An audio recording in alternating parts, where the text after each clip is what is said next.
Well, since my Christmas video is taking longer than expected to complete, I needed a video to fill in the gap. Thankfully, a friend of mine recommended me a pretty interesting idea, so as kind of an early present to that friend, here is your idea turned into a video. Let's merrily judge the Christmas, winter, and ice-themed animatronics of Five Nights at Freddy's. Five Nights at Freddy's AR Special Delivery, to my knowledge, is the only game outside of merchandise to give the animatronics special themed skins. I actually played Special Delivery for a short time, not enough to earn any skins, and I certainly didn't sink any money into it. However, I did play this game before it was taken down. It upsets me that those who enjoyed the game could never play it again officially since servers were shut down and the game was delisted from app stores. I never cared for the game myself, but I would be willing to give it a fair shake if it had an offline mode or a peer-to-peer connection to keep it going. Just because I'm not into phone games doesn't mean I want to see something like this go away. Perhaps sometime in the near future we'll get a PC and console game that expands on the idea of collecting animatronics and dressing them up in neat collectible skins. We'll see. As I said before, the fun of collecting animatronics in this game, besides sending them to attack other players, was dressing them up in different skins. I want to take a look at some of the holiday themed and colder costumes you could achieve, then look at some merch that dressed up the robots in holly jolly ways too. This won't be a tier list video, although I will give each skin a rank out of 11 and why. And just for giggles, I'll also tell you if I'd smooch them, so let's get started. First up we have Freddy Frostbear, who I'll give a 6 out of 11. I'm a sucker for blue and anything transparent, and the icicle he brandishes as a weapon is a really nice touch. I'm not a fan of his plaid bow tie, but adore the mistletoe in his hat. Unfortunately, even the mistletoe isn't enough to get me to smooch him. He's too cold for my taste, and that icicle spear makes him look too dangerous to risk it. Next up, we got,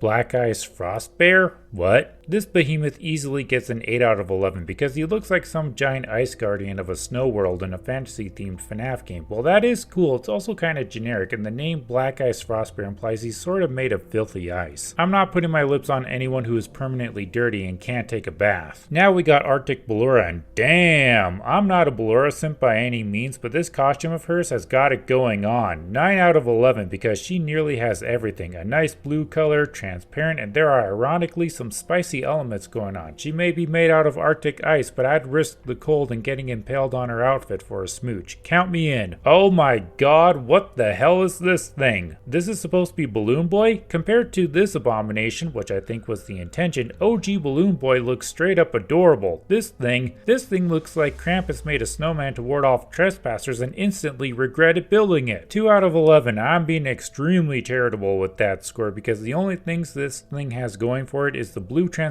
spikes and the funny avalanche sign. I wouldn't want to be anywhere near this thing, and I ain't putting my lips on any demon snow child. Oh my gosh, this is the most adorable version of Plushtrap I've ever seen. I've never found Plushtrap to be all that scary, but this skin just removes any scariness he had in him. Frostbite Plushtrap looks like a little ice imp who just wants to cause some mischief in the snow. He looks like the grunt Black Ice Frostbear would send from his fortress to test your skill or honor. Ladies and gentlemen and others, we got our first 11 out of 11. I love this character design and I can't find anything wrong with it. While I wouldn't smooch Frostbear Plushtrap, not even on the top of his head, I would try to pick him up and hug him, even if that meant risking a bite or him melting in my arms. For the rest of the video, I'll need to look at merchandise because Special Delivery didn't have any more Christmas themed costumes. The problem with this is I couldn't find a comprehensive list of all the animatronics who got a happy holiday makeover. I did my best to find them all, but I'm sure at least one flew under my radar. Whatever the case is, enjoy the Christmas animatronics I did manage to track down. To start off the official Christmas animatronics, we got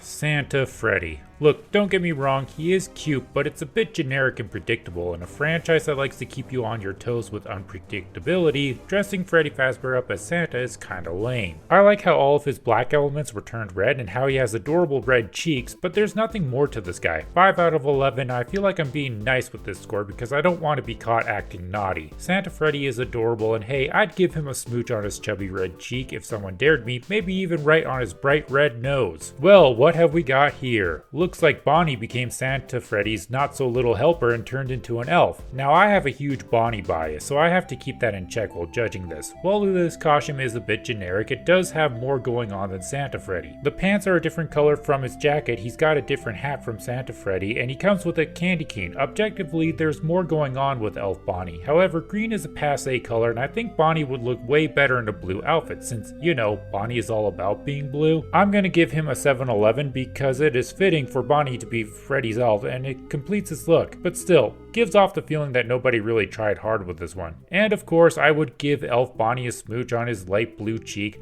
He's gonna give me a free candy cane for it, and I love candy canes. Okay, Chica wins hands down. Best Christmas skin ever. We got another 11 out of 11 here. This is just perfection. This is so creative. I love how her endoskeleton is made entirely out of branches. She has pine needles for eyebrows, and her teeth, eyes, and buttons are all made out of coal. The red and white hat and gloves give her this minty flavor look, and the light blue gloves don't look out of place. She was given added detail to look like she was melting because you're more likely to play with her inside than outside. I like that kind of thinking with this skin. My absolute favorite, and I would have a slice of pizza ready for Snow Chica so I could give her a smooch. I don't know how to feel about this one. On one hand, Gingerbread Foxy looks like they didn't try too hard, but on the other, I'm not allowed to eat while making this because of a doctor's appointment coming up, so he's making me really hungry. I don't get why his pants are green when they should have been gingerbread, just like the rest of his outer shell. I like how the little details on his gingerbread skin are made to look like icing or candy. He's also got a candy cane hook, which I don't think will do much if any damage at all. I'll give this speedy sugary cookie canine a 9 out of 11 because it's still kind of creative, and I'm a sucker for characters who look like sweet snacks. Also, Gingerbread Foxy would be the one who'd have to run away from me because after I'd be done giving him a smooch, I'd start biting his ears and chowing down on the rest of his baked exterior. Man, talking about this really makes me wish I could eat a pile of Gingerbread Foxy cookies right now with a big tall glass of milk. Lastly, we got, wait a minute, didn't I just talk about Foxy? Yeah, I did. Why did he get another Christmas costume? Oh, this is the quote-unquote special limited, we wanted another reason for you to spend more money, so here's another Foxy edition. While the head sculpt is a bit weird, it is original, and I actually like this look for Foxy more than his gingerbread counterpart. What's strange is that this could have been a costume Foxy wore at Freddy Fazbear's Pizza during the holidays, kind of like his Captain Foxy uniform before going out of order. This may surprise you, but I'm giving Nutcracker Foxy an 11 out of 11 because anything that can add to the official lore automatically gives the costume a huge advantage. This is also just a really good look for Foxy. I'm hesitant on giving Nutcracker Foxy a smooch because he looks kind of moody, but maybe if I did, he would turn back into his regular self, or oh my gosh, that's so cute. Alright, let's wrap this present up with a lightning round for the plush versions of these costumes and skins. Frostbite Balloon Boy. They made a plushie version of this thing? How could they have possibly made him uglier? 1 out of 11 because I'm hungry and he looks like a yummy gummy marshmallow. Freddy Frostbear, 4 out of 11 because he's just a recolor of the regular Freddy Fazbear plush, but hey, I like the blue coloring. Santa Freddy, all is forgiven because this is just adorable, and he comes in a jumbo size too, 11 out of 11. Elf Bonnie, his adorableness just got upgraded big time in this form and is easily a 10 out of 11. Snow Chica, wow, she looks like a plush snow duck. I wish I could give her a higher score than 11 out of 11. Gingerbread Foxy, if he didn't look edible before, he certainly does now, 11 out of 11, and now I want a giant gingerbread Foxy cookie. Nutcracker Foxy, well, he is just the prince of adorableness and looks like actual Nutcracker Foxy's son. 11 out of 11. I will protect you, my son. Well, I hope you enjoyed this fun little video, and to my friend who suggested this, I hope you liked your homemade Christmas present. For all of you who made it this far, that makes you my Christmas star. Thank you for watching.